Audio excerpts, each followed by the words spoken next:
जीवन का डहर कार्यक्रम में राउरे मन के नमस्कार, स्वागत और जोहार। आओ हमरे मन प्रार्थना करब। हे अब्बा परमेश्वर, राउर ठीना मसीह यीशु कर नाम से आवत ही और प्रार्थना करत ही सुबह सुनवैया मन के राउरे आशीष देऊ। आज कर कार्यक्रम में कोई भी बेगर आशीष पावल वापस ना जाओक। पवित्र आत्मा कर अभिषेक सभे मन कर ऊपर में देऊ। बीमारी, चिंता, दर्द, पीड़ा सब कुछ मसीह यीशु कर नाम से दूर हो जाओक। बचन के सुनेक बुझेक और एक अनुसार चलक लागिन सहायता करो। धन्यवाद कर साथ यीशु का नाम से सुन के और स्वर्ग राज्य में ग्रहण करूँ। आमेन। सोता मने अब बेस लेके सपैर के बैठू। आज फिर से हमरे मन के परमेश्वर अनुग्रह दिलक, तो फिर से राउरे मन के मोए स्वागत करत हो। परमेश्वर कर जीवित वचन के सुने के लागिन न्योता भी देवत हो। आज हमरे मन विचार करब कि परमेश्वर कर तरीका और मनवा जाइत कर तरीका दोनों में जमीन आसमान कर फर्क है। आओ आज हमरे मन सबसे पहले परमेश्वर कर वचन में से पढ़ब। पहला सामुएल 16 अध्याय 7 पद। इठिन ऐसन कहेला, इके हमरे मन हिंदी भाषा से पढ़ब। परमेश्वर का देखना मनुष्य का सा नहीं है, मनुष्य तो बाहरी रूप के देखता है। श्रोता मन, ये सच बात है। मनुष्य तो बाहरी रूप के देखेला, मुदा यहोवा मन के देखेला। तो अंतर है कि नहीं? हमरे कर तरीका और परमेश्वर कर तरीका एकदम अलग अलग है। हमरे मन हमेशा बाहरी रूप के देखेला और परमेश्वर तो भीतरी मनुष्य के देखेला। लेकिन भीतरी मनुष्य तो सबसे महत्वपूर्ण है। बाहरी रूप बदल भी सकेला, के जानत है। देखे में तो चिकन चाकन, लेकिन भीतरे का है ओके खाली परमेश्वर जानेला। और उकरे चलते हमरे के परमेश्वर के ऊपर निर्भर रहे के चाहिए। परमेश्वर से अगुवाई मांगे चाहिए। परमेश्वर से पूछे के चाहिए कि भीतर कर बात का है के। परमेश्वर तो सब कुछ के जाने ना।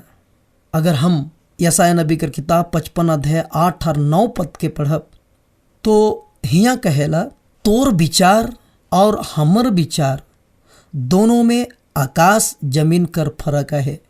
लुका रचित सुसमाचार 18 अध्याय 27 पद बताएला कि जे चीज मनुष्य नहीं कर सकेला उके यहोवा करेला। देखो, बहुत सारा चीज मनुष्य नहीं करेला। सोता मन बहुत चीज मनवा जाति कर हाथ में है ये नखे। मनवा कर बुद्धि सीमित है, मनवा कर ताकत सीमित है। मनुष्य कर चीज सीमा से बांधल है। मनुष्य कर तरीका बहुत बेर फेल हो जाएला, बेकार हो जाएला। सेकर ले परमेश्वर चाहेला कि हमरे मन के यहोवा कर तरीका में चले के चाहिए, यहोवा कर तरीका के जाने के चाहिए, उकर इच्छा के बुझ के और चले के चाहिए। जैसन परमेश्वर देखेला उसने हमरे मन के भी देखे के चाहिए। जैसन परमेश्वर कर काम करने कर तरीका अलग है, वही लेके हमरे के परमेश्वर कर काम करे कर तरीका के बुझे के चाहिए। और हमरे मन कर काम में परमेश्वर साथ में रहे के चाहिए। हमरे कर काम और परमेश्वर कर काम करे कर तरीका बिल्कुल अलग है। एखन हमरे पढ़त ही यशायाह नबी का किताब 55 अध्याय 8 और 9 पद में यहोवा कहेला। हिंदी बाइबल में हमरे मन पढ़ ले, इठन लिखल है, क्योंकि यहोवा कहता है, मेरे विचार और तुम्हारे विचार एक समान नहीं है, न तुम्हारी गति और मेरी गति में और मेरे और तुम्हारे सोच विचार में आकाश और पृथ्वी का अंतर है। परमेश्वर कर वचन में हमरे यह लिखे पढ़ीला। सुता मन सचमुच में परमेश्वर कर तरीका अलग है। हमरे मन कई बेर फेल हो जाइला, काहे कि हमरे अपन तरीका से सब काम के करीला। परमेश्वर कर तरीका के जाने नहीं चाहिला। यूहन्ना रचित सुसमाचार 11 अध्याय पहला पद से लेके 44 पद तक के राउरे जरूर घर में पढ़ लेवब। हियाँ ऐसन सच्चाई लिखल है, इके जब हमरे पढ़िला तो इठिन ऐसन वर्णन मिलेला। लाजर नामक गोटेक आदमी बीमार रहे, ओकर बहिन मन यीशु के खबर भेजलाए आय के तो चंगा कर, काहे कि यीशु हमेशा वो घर में आवत जात रहे। जब लाजर बीमार हो गलक, यीशु दूर में रहे, खबर पहुँचल कर पाछे भी वो नी आलक। यह अध्याय कर 6 पद में ऐसा लिखल है, हिंदी में मैं पढ़त हूँ। फिर भी जब उसने सुना कि वह बीमार है तो जिस स्थान पर वह गया था वहाँ 2 दिन और ठहर गया। प्यारो, बड़ा उम्मीद रहे मरियम और मरथा के। जैसे ही यीशु सुनी और कूदा ना कूदी जल्दी आ जाई, कहे कि वो लाजर से बहुत प्यार करेला। बाइबल में भी लिखल है कि यीशु वो पूरा परिवार के बहुत प्यार करत रहे। लेकिन सोच के देखो, मरथा मरियम का सोचत होवे, यीशु नहीं आलक। उमन अपन तरीका लगा के सोच रहे कि जल्दी से आवी और हमरे कर तरीका कर अनुसार चंगाई दे देवी, लेकिन यीशु मसीह नहीं आलक। प्यारो, हमरे कर सोच में ओके तुरंत आवे के चाहिए, लेकिन नहीं आलक। आखिर लाजर मर गेलक, 4 दिन कर बाद यीशु आलक। तब तक ओके दफन भी कर दे रहे हैं। तब उसन बेरा यीशु आलक। अब सोच के देखो, गवैया मन, अगल बगल कर आदमी मन, खास करके मरियम और मरथा का सोचत है। दुख बेरा ये नहीं आलक, इतना दिन आलक, सेवा कर ली। मरथा बहुत सेवा करते रहे, लेकिन देखो ये ठीक समय में वो नहीं आलक। यीशु जहाँ जा रहे हैं वहाँ और 2 दिन ठहर गलक। अब बताओ, अब हमरे कर विचार से तो लागत है कि सब गड़बड़ होवत है, लेकिन उकर काम करे कर तरीका अलग है, हमरे कर काम करने कर तरीका अलग है।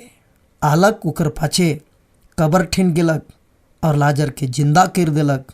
हमरे मन से देखो, हमरे कर विचार से तो बिल्कुल अलग है, लेकिन यीशु कर काम करे कर तरीका अलग है। उठिना कर आदमी मैंने सोचत रहे 24 घंटा तक मोरल आदमी कर आत्मा उकर जीव घूमते रहेला और वापस भी आ जाए। अगर यीशु 3 दिन कर बाद आतलक, जियाए भी देतलक, तो हुआ कर आदमी में विश्वास नहीं करतल है। लेकिन हुआ कर आदमी कर विश्वास के तोड़े के लिए, हुआ कर प्रथा के तोड़े के लिए 4 दिन कर बाद यीशु आलक और जिंदा करलक। तब देखो, अगल बगल कर उन नगर कर आदमी कहले, सही में यीशु ठीना जान है, यीशु अनंत जीवन देवे वाला है। ये मोरल आदमी के यीशु जिंदा कर दिलक और बहुत आदमी मन विश्वास कर ले। जैसे ही खबर मिलता लक और आए जातलक यीशु और चंगा करता लग, तो कोई प्रभावित नहीं होता, लेकिन ओकर तरीका अलग है। आज हमरे कर जिंदगी में कोनो बात के लिए देरी हुआ थे, चिंता ना करूँ, परमेश्वर हमार लागिन भला है और सब बात मिल के भलाई के ही उत्पन्न करेला।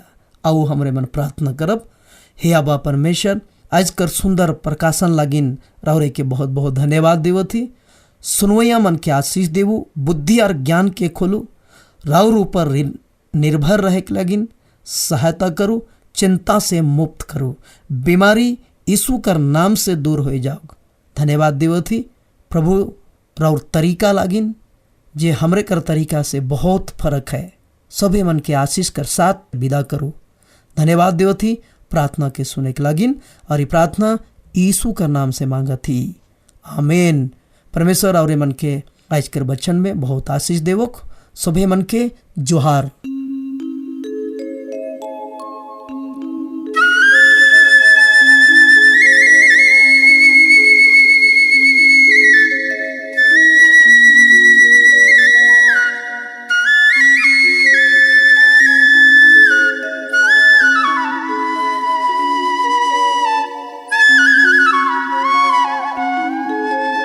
हाय रे ये दया सुगाने खेजुआयु रे ला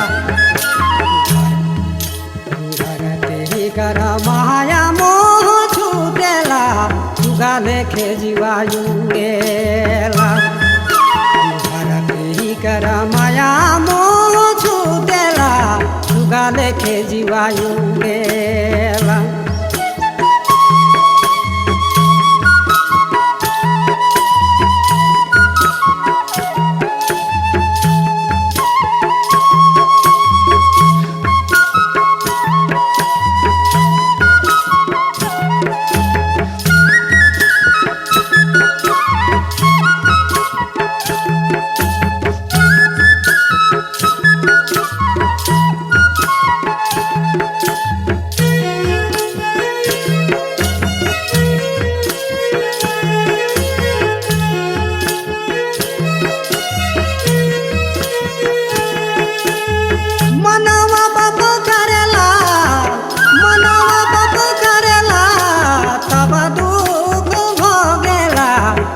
लेके जीवायुड़ेला कच्चा काया माटी में मिलेला सुगा लेके जीवायुड़ेला कच्चा काया माटी में मिलेला सुगा लेके जीवायुड़ेला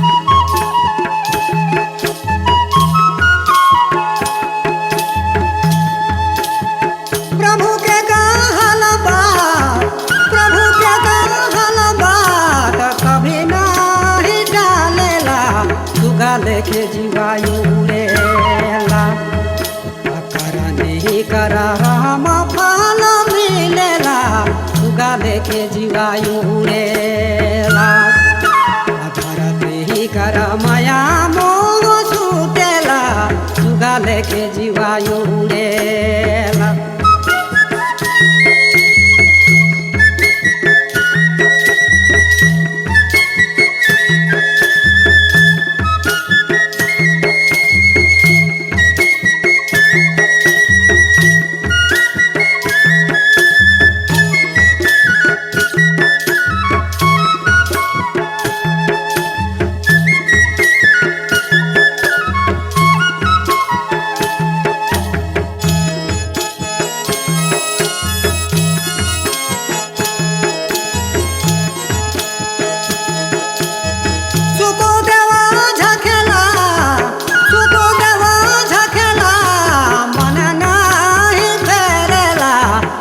लेके जीवायुड़ेला सुबिना मुक्ति नहीं मिलेला सुगा लेके जीवायुड़ेला सुबिना मुक्ति नहीं मिलेला सुगा लेके जीवायुड़े रे सुगा लेके जीवायुड़े अरे सुगा लेके जीवायुड़े रे सुगा लेके जीवायुड़े।